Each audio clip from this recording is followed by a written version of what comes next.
जय हिंद प्यारे साथियों, आप सभी का स्वागत है फिर से एक नए टॉपिक में, जिसका नाम है ब्रिटिश शासन का भारतीय अर्थव्यवस्था पर प्रभाव। तो आज हम देखेंगे ब्रिटिश शासन का भारतीय अर्थव्यवस्था। ये एनसीईआरटी का सात संग्रह है जो कि बहुत इंपॉर्टेंट है आपके बीपीएससी टाइप 4 के लिए।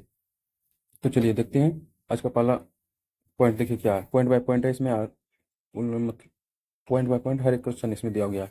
तो देखिए आज का टॉपिक हमारा ब्रिटिश शासन तथा भारतीय अर्थव्यवस्था पर प्रभाव। तो देखिए पहला पॉइंट ही है हमारा, कहता है धन निष्कासन के सिद्धांत, ड्रेन ऑफ वेल्थ थ्योरी का प्रतिपादन किसने किया? तो वह किया था दादा भाई नौरोजी ने। किसने किया था? दादा भाई नौरोजी ने। मतलब धन निष्कासन के सिद्धांत का प्रतिपादन किसने किया था? दादा भाई नौरोजी। अगला पॉइंट है कि वर्ष 1892 में जो लिबरल पार्टी के टिकट पर ब्रिटिश हाउस ऑफ कॉमर्स में चुने जाने वाले पहले भारतीय कौन बने थे? तो वो बने थे दादा भाई नौरोजी। कौन है? दादा भाई नौरोजी। मतलब वर्ष 1892 में लिबरल पार्टी के टिकट पर ब्रिटिश हाउस ऑफ कॉमर्स में चुने जाने वाले पहले भारतीय कौन बने? दादा भाई नौरोजी। अगला पॉइंट है कि poverty and the un-British rule in India नामक पुस्तक किसने लिखी? कई बार क्वेश्चन पूछा कि poverty and the un-British rule in India पुस्तक के लेखक कौन है? तो दादा भाई नौरोजी। कौन थे? दादा भाई नौरोजी थे। यह विचार, अगला पॉइंट है कि यह विचार किसने दिया कि भारत में ब्रिटिश आर्थिक नीति की घिनौनी है? मतलब किसने, किसका विचार था कि भारत में ब्रिटिश आर्थिक नीति घिनौनी है? तो ये थे कार्ल मार्क्स के। किसके विचार थे? कार्ल मार्क्स के विचार थे। अगला है कि औपनिवेशिक अर्थव्यवस्था की श्रेष्ठतम पुस्तक इंडिया टुडे के लेखक कौन है? तो वह है रजनी पाम दत्त। कौन है? रजनी पाम दत्त है। तो दोस्तों, अगर आपको इसी तरह सार्थ संग्रह चाहिए तो हमारे चैनल जीएसआर क्लासेस 12वीं कांसेप्ट को सब्सक्राइब कर लीजिए और उसके ज़्यादा वीडियो को शेयर कर दीजिए। ठीक है, चलिए देखते हैं।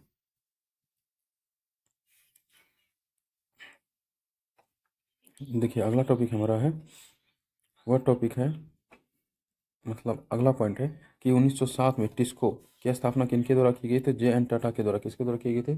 जगदीश चंद्र टाटा। आगे है कुटीर उद्योग के विकास हेतु ऑल इंडिया स्पिनर्स एसोसिएशन की स्थापना किसके द्वारा की गई थी? महात्मा गांधी। कुटीर उद्योग की बात आएगा, महात्मा गांधी। कुटीर उद्योग के विकास हेतु ऑल इंडिया स्पिनर्स एसोसिएशन की स्थापना महात्मा गांधी। वर्ष 1854 में बॉम्बे स्पिनिंग एवं वीविंग कंपनी की सूती वस्त्र की फैक्ट्री किसने स्थापित की गई? तो कावाजी डावर के द्वारा। किसके द्वारा? कावाजी डावर। मतलब पता 1854 में बॉम्बे स्पिनिंग एवं विविंग कंपनी की सूती वस्त्र की फैक्ट्री किसके द्वारा स्थापित की गई? तो कावाजी से डावर के द्वारा। अगला वर्ष 1855 में भारत का प्रथम जूट मिल कहाँ स्थापित हुआ? तो रामपुर पश्चिम बंगाल में। तो पहला कई बार क्वेश्चन पूछा गया कि 1855 में भारत का प्रथम सूती मिल, सूती नहीं मतलब जूट मिल, वर्ष 1855 में भारत का प्रथम जूट मिल कहाँ स्थापित किया गया था? वह किया गया था श्रीरामपुर पश्चिम बंगाल में। कहाँ किया गया? श्रीराम पश्चिम बंगाल। भारत का प्रथम चाय बागान कब स्थापित हुआ? 1833 में। कब हुआ? 1833 में भारत का प्रथम चाय बागान स्थापित हुआ था। प्रसिद्ध इतिहासकार के एम पन्नीकर ने 1765 से 72 के काल को डाकू का राज कहा था। कई बार क्वेश्चन आ गया कि डाकू का राज 1765 से 1772 के बीच के किसने कहा था? तो के एम पन्नीकर ने। किनके द्वारा कहा गया? के एम पन्नीकर के द्वारा डाकू की राज की संज्ञा दी गई। अब देखिए प्रमुख कृषि पद्धतियां हैं, देखते हैं उसको थोड़ा सा।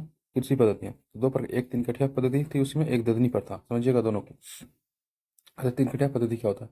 बोलता है इस प्रथा के अंतर्गत चंपारण, जो कि बिहार के किसानों को अपने अंग्रेज बागान मालिकों के अनुबंधन पर अपनी भूमि के 3/20, मतलब 1 बीघा में 3 कट्ठा होता है, तो 3 कट्ठा में 3 कट्ठे, मतलब 20 कट्ठा में 3 कट्ठे पे नील की खेती अनिवार्य था। मतलब 3/20 हिस्से पर खेती करना अनिवार्य था। इसमें कई बार क्वेश्चन आ गया कि जो 3 कट्ठा पद्धति उसमें कितने भाग दिया गया? तो 3/20। कई बार ये क्वेश्चन आ गया कि 3/20 भाग में नील की खेती करना अनिवार्य था।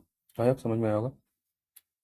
अब ददनी प्रथा देखिए क्या होता है। इस प्रथा के अंतर्गत ब्रिटिश व्यापारी, कौन? ब्रिटिश व्यापारी भारतीय उत्पादक कारीगर शिल्पों आदि से निर्मित माल प्राप्त करने के लिए अग्रिम में पेशन भोगित दान देते। पेशन अग्रिम मतलब क्या होता है? जैसे मान के लिए अभी सीजन चल रहा है, कोई किसी फसल को लगाने की, उसके पास पैसा नहीं है, तो क्या करेंगे? अंग्रेज उसको पैसा देते थे और बाद में उपज होने के बाद वही स्वयं उसका माल लेके चले जाते थे। तो इसी को कहते थे ददनी प्रथा। क्या बोलते थे उसको? ददनी प्रथा। अब देखिए अगला पॉइंट है। अब देखिए अब है कि ब्रिटिश कालीन भू राजस्व व्यवस्था, जो ब्रिटिश कालीन में भू राजस्व व्यवस्था 3 प्रकार की थी। कौन सी 3 प्रकार की थी? एक अस्थाई है, जमींदारी इसको बोलेंगे। दूसरा है रैयतवाड़ी, तीसरा है महलवाड़ी। कौन है? महलवाड़ी। याद रखिएगा, ब्रिटिश कालीन भू राजस्व व्यवस्था 3 प्रकार की। अस्थाई बंदोबस्त, अस्थाई जमींदारी इसको बोलते हैं, रैयतवाड़ी या भी महलवाड़ी।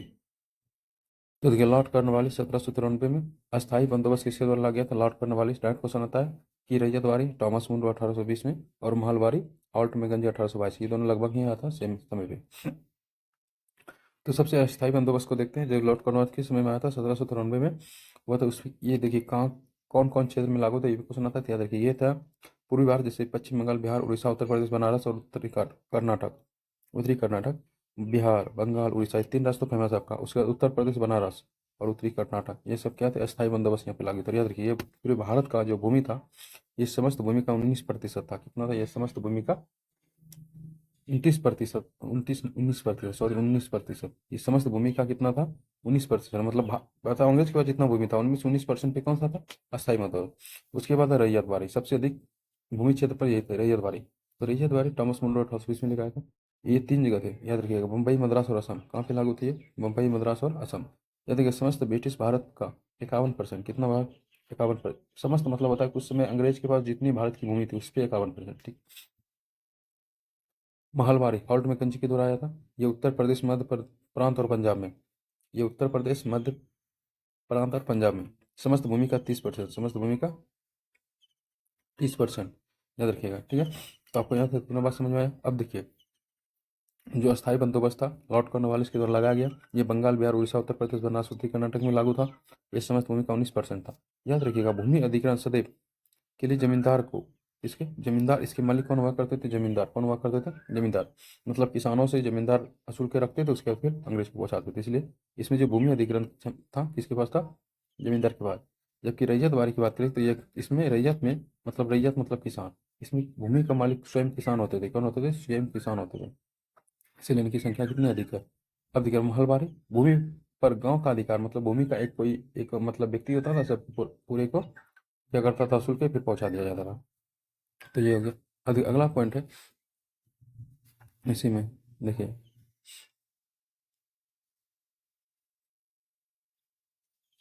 अब देखिए इसका प्रभाव क्या क्या पड़ा। तो देखिए, ब्रिटिश राजस्व को राजस्व देने को, ठीक है, ब्रिटिश मतलब वही सब। अब देखिए इसके प्रभाव क्या क्या पड़ा, क्या पड़ा प्रभाव। इनके प्रभाव थे कि प्रारंभिक अर्थव्यवस्था का विघटन हो गया, कृषकों की दरिद्रता आ गई, कृषि में ठहराव हो गया, पुराने जमींदारों का उन्मूलन, नए जमींदारों का उदय हुआ, कृषि वाणिज्यकरण हुआ। तो मतलब ये सब प्रभाव था जो प्रवाह से क्वेश्चन लगभग नहीं के बराबर आता हम लोग का। तो देखते हैं हम अगला टॉपिक, अगला पॉइंट। देखिए अगला पॉइंट है, कहता हुआ कौन सी भूमि राजस्व व्यवस्था थी जो सर्वाधिक ब्रिटिश स्तर पर लागू की? अभी पता है, ये रैयत मतलब किसानदारी, रैयतदारी, जो कि क्या कहता है आपका 1920 1820 में लागू हुआ था। अब देखिए, अस्थायी बंदोबस्त का सिद्धांत किसने दिया? अस्थायी बंदोबस्त का सिद्धांत किससे संबंधित है? भू राजस्व से। किससे संबंधित? भू राजस्व। अब देखिए, भारत में रेलवे का जनक लॉर्ड डलहौजी को भारत में रेलवे का जनक माना जाता है। क्या जाना जाता है? भारत में रेलवे का जनक माना जाता है। डलहौजी के प्रयत्न के कारण ही महाराष्ट्र में सन 1853 में, हाँ, बम्बई से थाने के बीच प्रथम रेल चली थी। कब चली थी? बम्बई से थाने के लिए। अब गवर्नर वारेन हेस्टिंग्स ने इजेदारी प्रथा, फार्मिंग सिस्टम का प्रारंभ भू राजस्व की वसूली के लिए लगाया था। मतलब इजेदारी प्रथा किसके द्वारा शुरू किया गया था? Warren Hastings. किसके द्वारा? इजेदारी प्रथा नहीं, फार्मिंग सिस्टम। आई होप आपको यहाँ तक समझ में आया। अगर आपको समझ में आ रहा है तो हमारे चैनल को सब्सक्राइब करें, वीडियो को लाइक कीजिएगा। देखिए अब अगला टॉपिक। अब देखिए अगला मेन टॉपिक है जहाँ से अक्सर क्वेश्चन आता है, वह है 1857 की क्रांति। कौन सी? 1857 की क्रांति।